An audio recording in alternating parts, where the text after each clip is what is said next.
Qual é o nome de Deus? Querer saber o nome de Deus não é mera curiosidade? Homens notáveis já procuraram saber, homens como Jacó, em Gênesis capítulo 32, versículo 29, Moisés, em Êxodo capítulo 3, versículo 13, e Manoé, Juízes capítulo 13, versículo 17. E o simples fato de homens como estes terem procurado qual é o nome de Deus, mostra-nos quão importante é conhecê-lo pelo seu nome. Nomes na Bíblia revelam caráter. Várias pessoas tiveram o seu nome mudado por Deus para indicar uma mudança na sua vida. Abraão, Jacó e Simão são alguns exemplos bem conhecidos. Portanto, se queremos saber algo sobre o caráter e a natureza de nosso Deus, é necessário que conheçamos o seu nome. E graças a Deus podemos sabê-lo. Deus tem se revelado na sua palavra, a Bíblia Sagrada. Basta abrir e examinar este livro para descobrir, nas suas páginas, a resposta à nossa pergunta. Ao contrário de que muitos pensam, Deus tem vários nomes. Cada qual revela um aspecto diferente do seu caráter e cada qual é usado em determinadas circunstâncias. Não devemos nos surpreender com isto, pois o nosso Deus é infinito. Nenhum nome poderia revelá-lo totalmente ou apresentá-lo como ele é. Porém, seus diversos nomes revelam vários aspectos da sua natureza e nos dão uma compreensão mais ampla de como ele é. Ele é tão complexo que a nossa mente pequena não o compreende, mas um estudo dos seus nomes nos permitirá ter uma ideia, embora limitada, de como é o nosso grande Deus. Há várias palavras empregadas no texto original da Bíblia, cuja tradução na nossa versão portuguesa é Deus. Algumas destas palavras são títulos e não nomes propriamente ditos. Contudo, merecem menção neste estudo, pois, como os nomes de Deus revelam algo do seu caráter, os seus títulos revelam algo da sua posição e dos seus atributos. Examinemos agora os nomes. Primeiramente, Elohim. Este é o primeiro título que aparece na Bíblia. E o que é usado com mais frequência pertence ao grupo de palavras cujo sentido básico é poder. A primeira vez que encontramos Elohim é em Gênesis capítulo 1, versículo 1. No princípio criou Elohim os céus e a terra. Elohim apresenta Deus como criador de todas as coisas. É uma palavra plural, fato este que pode indicar a majestade de Deus, o plural de majestade ou excelência, ou pode indicar que Deus é uma pluralidade. Quando esta palavra é usada, referindo-se ao Deus verdadeiro, e como o sujeito de uma frase, o verbo correspondente é singular. Havendo três pessoas divinas, a forma plural da palavra é apropriada, sendo estas três pessoas um Deus só, a forma singular do verbo é necessária.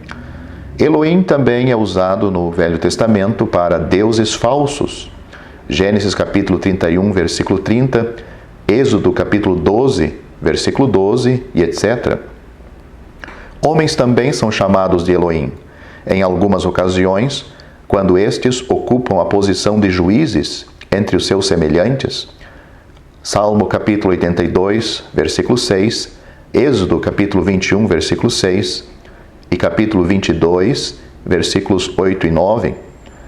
Em outros versículos, Elohim refere-se a anjos. Salmo capítulo 8, versículo 5, Jó capítulo 1, versículo 6, etc. Temos também outra palavra, Eloá, é a forma singular de Elohim e aparece principalmente em poesia. A primeira ocorrência de Eloá na Bíblia é no Cântico de Moisés, em Deuteronômio, capítulo 32, versículo 15, e torna a aparecer com frequência no livro de Jó. Em Deuteronômio capítulo 32, é interessante notar que é usada em contraste com os deuses falsos. O terceiro nome é Elá. É a forma caldaica ou aramaica de Eloá e aparece principalmente nos livros de Esdras e de Daniel. A quarta palavra é El. Esta palavra tem mais o caráter de nome, mas sendo deste grupo de palavras, vamos incluí-la também. A primeira ocorrência em Gênesis capítulo 14, versículo 18, é um nome indicativo de poder. O uso mais comum de El é o título composto como El Roi, Gênesis capítulo 16, versículo 13, que significa o Deus de Betel. Aparece muitas vezes em nomes de lugares e de pessoas. Como exemplos, podemos citar Betel, a casa de Deus, Peniel, a face de Deus, Miguel, quem é semelhante a Deus, Eliseu, Deus é Salvador. A quinta palavra, Elion. A primeira ocorrência desta palavra, como título de Deus, é em Gênesis capítulo 14, versículo 18, onde encontramos a composição El Elyon, traduzido por Deus Altíssimo. Elion é usado na Bíblia como adjetivo comum para descrever o mais elevado, como no caso dos cestos que o padeiro Mor levava na cabeça, Gênesis capítulo 40, versículo 17. Como título de Deus, Elion aparece sozinho em versículos como Deuteronômio, capítulo 32, versículo 8, onde lemos que o Altíssimo distribuiu as heranças às nações. Portanto, neste grupo de títulos, vemos, entre outras coisas, Deus como Criador de tudo, Elohim. Deus onipotente que controla tudo, El. Deus, o dono de tudo que distribui conforme a sua soberana vontade, Elion. Um outro grupo de títulos aparece frequentemente no Velho Testamento, composto de duas palavras que destacam a superioridade de Deus. Outro nome que encontramos é Adon. Esta palavra significa Senhor, é indicativa de superioridade. É usada frequentemente na Bíblia, muitas vezes aplicada a homens.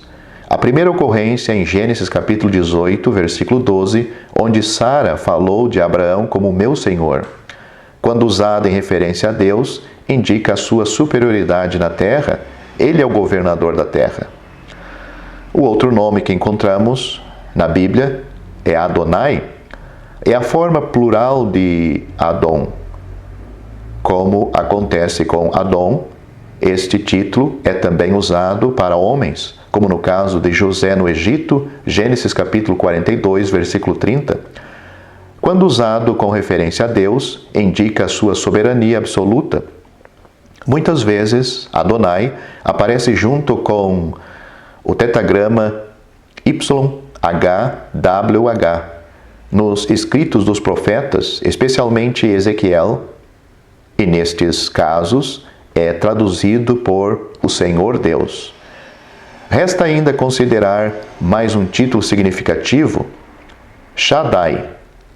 Esta palavra significa Todo-Poderoso. A primeira ocorrência acha-se em Gênesis capítulo 17, versículo 1.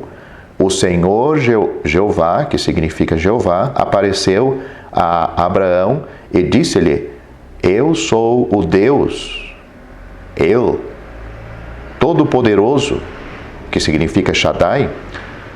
Como o contexto de Gênesis 17 indica, o nome Shaddai salienta a onipotência de Deus, não como Criador, mas como aquele que supre todas as necessidades do seu povo. Esses diversos títulos, portanto, mostram algo dos atributos de Deus e revelam as posições que ele ocupa em relação à humanidade. Ele é Elohim, o Criador de todas as coisas. Ele é Adonai, o Senhor, o governador das coisas que ele mesmo criou. Ele é Shaddai, o Todo-Poderoso que supre toda a nossa necessidade. E quão bom é saber que este Deus é o nosso Deus.